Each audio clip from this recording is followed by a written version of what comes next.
આજના તાજા અને મુખ્ય સમાચાર.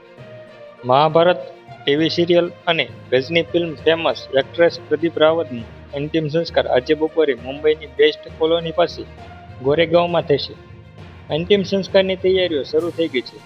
અનેક ફિલ્મમાં જોવા મળેલા પ્રદીપ રાવતનું 74 વર્ષની વયે મંગળવારે સાંજે નિધન થયું.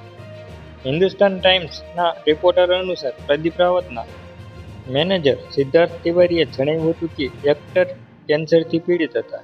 તેમને આ બીમારી ફરીથી થઈ હતી. છેલ્લા 1 મહિનાથી તેમની હોસ્પિટલમાં સારવાર ચાલી રહી હતી. પ્રદીપ રાવતે એક્ટિંગ કરિયરની શરૂઆત બી.આર. ચોપરાના ટીવી શો મહાભારતથી કરી હતી. તેઓ અશ્વત્થામના રોલમાં જોવા મળ્યા હતા. પ્રદીપે આ પછી હિન્દી, તમિલ, કન્નડ, મલયાલમ, બંગાળી અને ભોજપુરી ફિલ્મોમાં કામ કર્યું હતું.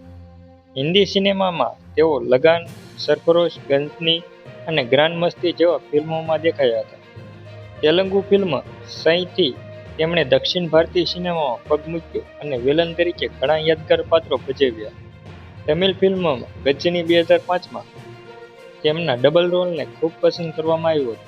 બાદમાં તેમણે આ જ ભૂમિકા હિન્દી રિમેક ગઝનીમાં પણ ભજવી હતી. આ ઉપરાંત તેમણે કન્નડ ફિલ્મમાં parody, Malayalam film China down, Bengali film hero 420 અને ભોજપુરી ફિલ્મ ક્રેક ફાઇટરમાં પણ અભિનય કર્યો હતો. ફિલ્મ લગનમાં દેવાઈની ભૂમિકા પહેલા એક્ટ્રેસ મુકેશ ઋષિને ઓફર થયો હતો, પરંતુ સાઉથની ઘણી ફિલ્મોમાં વ્યસ્ત હોવાને કારણે તેમણે આ ફિલ્મ ન કરી. ત્યારબાદ આ રોલ પ્રદીપ રાવતને મળ્યો હતો. ખરેખર ફિલ્મ સરફરોશમાં પ્રદીપ રાવતનું કામ જોઈને આમિર ખાન ખૂબ પ્રભાવિત થયા હતા. તેમણે અડધી રાતે લગભગ 12 વાગ્યે પ્રદીપના ઘરના લેન્ડલાઇન પર ફોન કર્યો.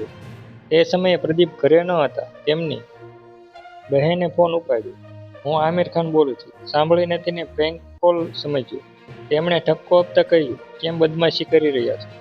બાદમાં આમિરે લેખક ઉમા શંકર પાઠક સાથે વાત કરાવી, જેમને પરિવાર ઓળખતો હતો.